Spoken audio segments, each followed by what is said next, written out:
அருட்பெரும் ஜோதி அருட்பெரும் ஜோதி தனிப்பெரும் கருணை அருட்பெரும் ஜோதி.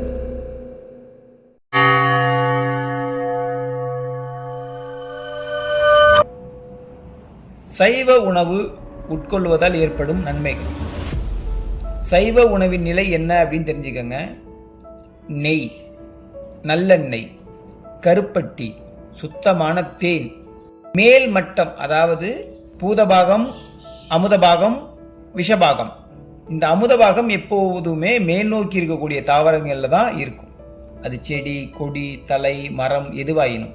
அமுதபாகமான உணவுகளை நீங்க உட்கொள்ளும் போது, அதாவது உதாரணத்துக்கு ஒரு கொத்தவரங்காய், கத்தரிக்காய், வெண்டைக்காய், நம்ம இந்திய பூமியில கிடைக்கக்கூடிய இன்னும் மேலான உணவுகள், தரையிலிருந்து ஒரு அடிக்கு மேல உற்பத்தி ஆகக்கூடிய எல்லா விதமான முறைகளில் சமைத்து உட்கொள்ளக்கூடிய உணவுகளை நீங்கள் எடுத்துக்கும் போது சைவ நெறிமுறை சித்தாந்த விதிப்படி யோகம், தியானம், தவம் கூடிய விரைவில், அதாவது 21 நாள்ல இருந்து 51 நாளுக்குள்ள உங்களுக்கு காரிய சித்தி ஆகும்.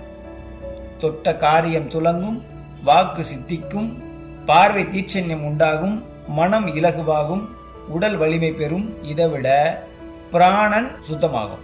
அடிப்படை தெரிஞ்சுக்கங்க. இந்த குண்டலினி வாசி யோகம் பண்ணக்கூடிய அன்பர்களுக்கும் அடியார்களுக்குமான ஒரு சிறு விளக்கம். அசைவ உணவை முழுவதுமாக தவிர்த்து சைவ உணவில் பூமி என்று சொல்லக்கூடிய பூதத்திலிருந்து ஒரு அடிக்கு மேல் இருக்கக்கூடிய தாவரவியல் இருக்கிறத எடுத்து உணவுகளை சமைத்து உட்கொண்டால் கண்டிப்பா காரிய சித்தி, வாக்கு சித்தி, மன ஒருமை நிலை, உடல் வலிமை ஆகியவை அதிவிரைவில் ஏற்படும்.